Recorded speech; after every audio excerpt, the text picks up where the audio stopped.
arrumadas as contas com Castelo Branco, veio Costa e Silva, que deu início ao desenvolvimento.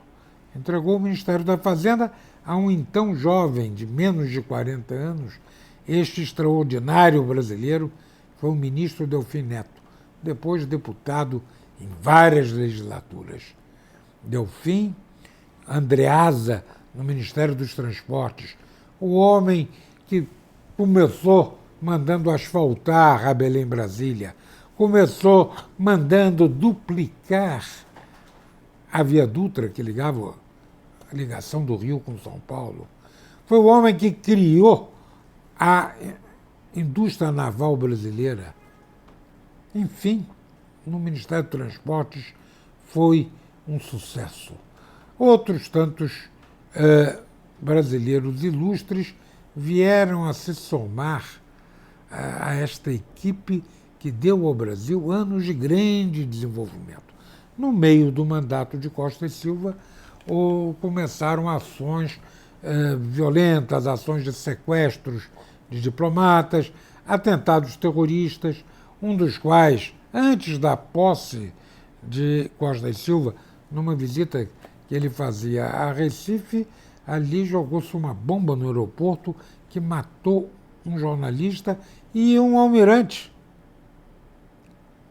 Vejam só, meus amigos, não contam isso a vocês. Não contam a vocês que a iniciativa da violência veio deste grupo contestador.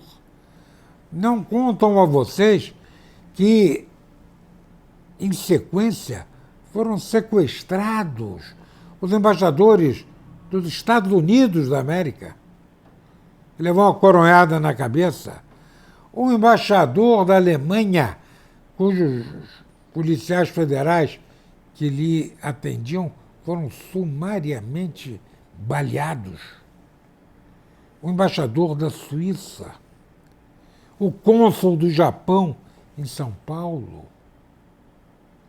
O país estava sendo desmoralizado internacionalmente. Um avião, um Caravelle da Cruzeiro do Sul, sequestrado para Cuba. E o governo foi obrigado a editar um ato de defesa das instituições e de combate à violência, que foi o AI-5.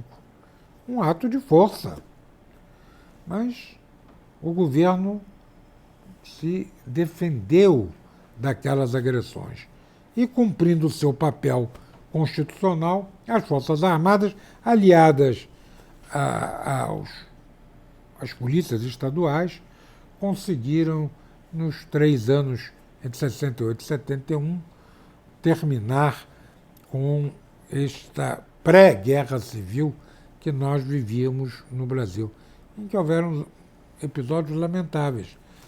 Contam de atos de tortura, de interrogatórios com uso de violência, o que é muito triste, mas também assassinaram o empresário Henning Boylensen, era um sueco, presidente da Ultragás, e que tinha paixão pelo Brasil, e resolveu-se fantasiosamente se atribuir a ele frequentar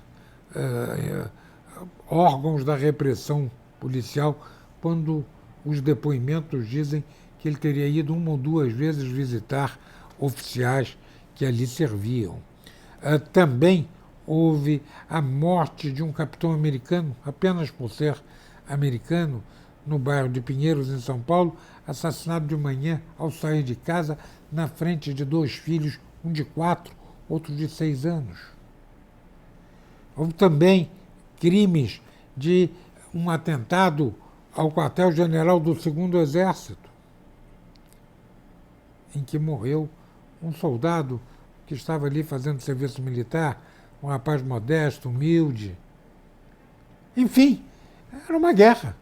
Chamam de luta armada, outros chamam de guerra suja.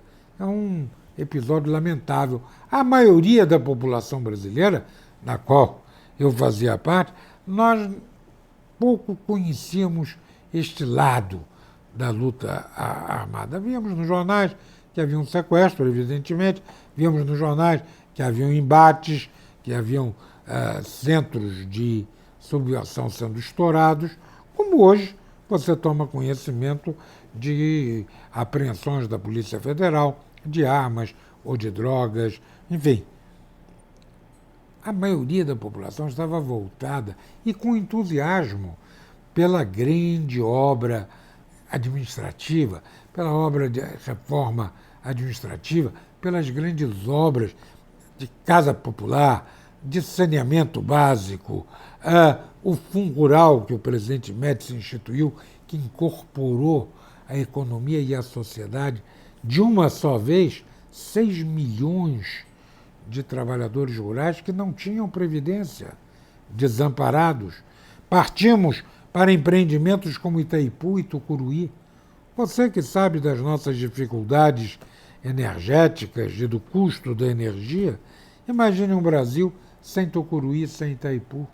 Isto foi a vontade, a determinação, a competência do grupo militar e de civis que tomaram os destinos do Brasil de 1964 a 1985. E quando termina o ciclo militar, termina por quê? Termina porque foi o compromisso da Revolução preservar a democracia e foi o compromisso do presidente João Figueiredo. Nós tivemos 4 presidentes admiráveis: Castelo Branco, Costa e Silva, Médici e João Figueiredo.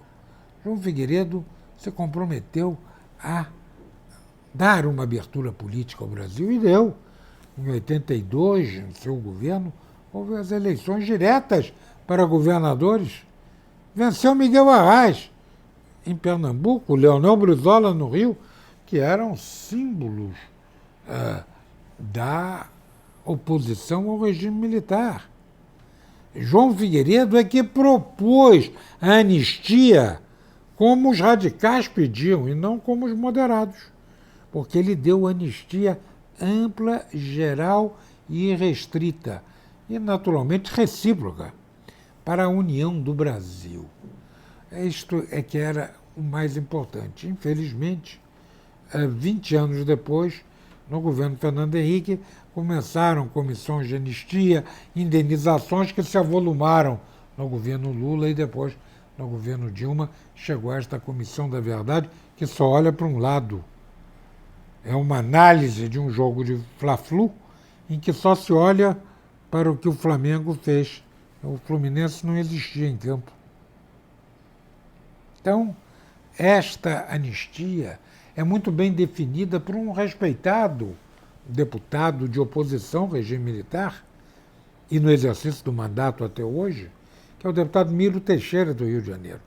Ele disse: eu não quero saber destas revisões da anistia, porque eu votei a anistia como sendo um pacto nacional para virar a página, para permitir a abertura democrática.